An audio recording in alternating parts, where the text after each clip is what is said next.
El libro de Éxodo. En el primer relato exploramos los capítulos 1 al 18, que nos cuentan la historia fundacional de cómo Dios rescató a los esclavos israelitas, confrontando y derrotando a Faraón, y proveyendo una salida de escape a través de la sangre del Cordero Pascual. Dios, luego, liberó a su pueblo llevándolos a través de las aguas del mar y hacia el desierto, donde sorprendentemente ellos refunfuñaron y se quejaron. La segunda mitad del libro de Éxodo abre con Moisés guiando a Israel al pie del monte Sinaí, en donde Dios invita a la nación de Israel a entrar en una relación de pacto con él.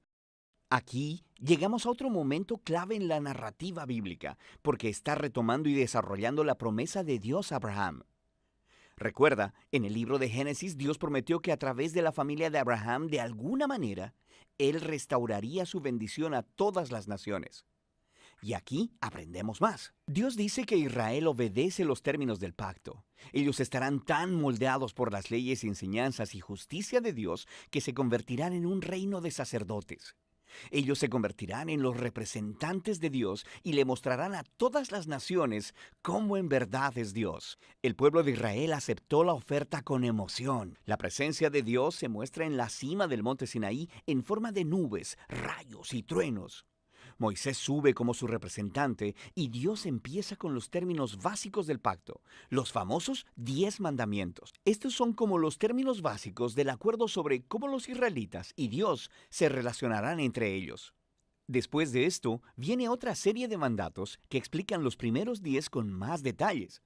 Hay leyes sobre la adoración de Israel, sobre la justicia social, sobre cómo deben vivir juntos. Todo ello para hacer de Israel una nación de justicia y de generosidad diferente de las otras naciones. Moisés escribe todas estas leyes y las trae al pueblo, quien, de nuevo, aceptó gozosamente entrar en este pacto con Dios. Una vez que lo hacen, Dios lleva la relación al siguiente paso. Él le dice a Moisés que quiere que su santa, divina y buena presencia venga y more en medio de Israel, lo cual desarrolla otro aspecto de las promesas del pacto de Dios. Recuerda, después de la rebelión de la humanidad en el Edén, perdieron el acceso a la presencia de Dios. Pero ahora, a través de la familia de Abraham, la presencia de Dios se hace de nuevo accesible a través de esta relación de pacto, primero con Israel y después de alguna manera con todas las naciones. Lo que sigue son 7 capítulos de planos arquitectónicos detallados de esta carpa sagrada llamada el tabernáculo. Hay un patio exterior con un altar. En el centro hay una carpa con una habitación externa y una habitación interna. Dentro de la habitación interna, que es llamada el lugar santísimo, hay una caja de oro llamada el arca del pacto. Hay esculturas de criaturas angelicales sobre ella.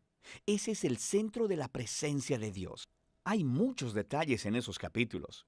Es importante saber que cada pieza tiene un valor simbólico. Todas las flores, los ángeles, el oro y las joyas son un eco del jardín del Edén, el lugar donde Dios y los humanos vivieron juntos en intimidad. El tabernáculo es como un Edén portátil, por así decirlo. Es el lugar donde Dios e Israel pueden vivir juntos en paz, por lo menos en teoría, porque justo aquí algo se pone muy mal.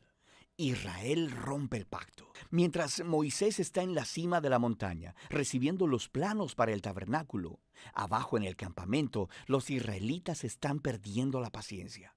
Ellos le piden a Aarón, el hermano de Moisés, que haga para ellos un ídolo en forma de becerro de oro para poder adorarlo como el Dios que los salvó de la esclavitud en Egipto. La presencia de Dios está justo ahí, en la cima de la montaña. Ellos pueden verla, pero están ahí abajo, rompiendo los 2 primeros mandamientos del pacto que acaban de acordar. No tener otros dioses y no hacerse ídolos. Lo que sigue es muy importante. Dios sabe lo que está pasando allá abajo. Primero invita a Moisés a compartir su propio enojo y dolor. Le dice a Moisés lo que quiere hacer: eliminar a Israel. Pero Moisés intercede apelando al carácter de Dios. Él dice, primero que nada, destruir a Israel significaría retractarte de tus promesas, del pacto con Abraham. Y luego Moisés apela a la reputación de Dios entre las naciones. ¿Qué pensarán si ven que destruyes a tu propio pueblo? Dios acepta la intercesión de Moisés y desiste, aunque sí aplica juicio sobre aquellos que instigaron a la idolatría. Él perdona a la nación completa y promete renovar su pacto. Es en este punto de la historia que Dios, por primera vez, le describe a Moisés su propio carácter. Él dice, el Señor es compasivo y clemente, lento para la ira y grande en su fidelidad al pacto. Él perdona el pecado, pero no tendrá por inocente al culpable. Tenemos esta tensión. Dios es grande en misericordia, pero también, si dice ser bueno, debe lidiar con el mal. Sobre todo, Dios es fiel a sus promesas, aunque esto signifique que sabe que se está comprometiendo con un pueblo que le es completamente infiel. Después de renovar el pacto con Israel, Dios manda a Moisés a construir el tabernáculo. Una vez más, tenemos 5 largos capítulos describiendo en detalle la construcción del tabernáculo. Todo se une en el capítulo final, cuando el tabernáculo es terminado.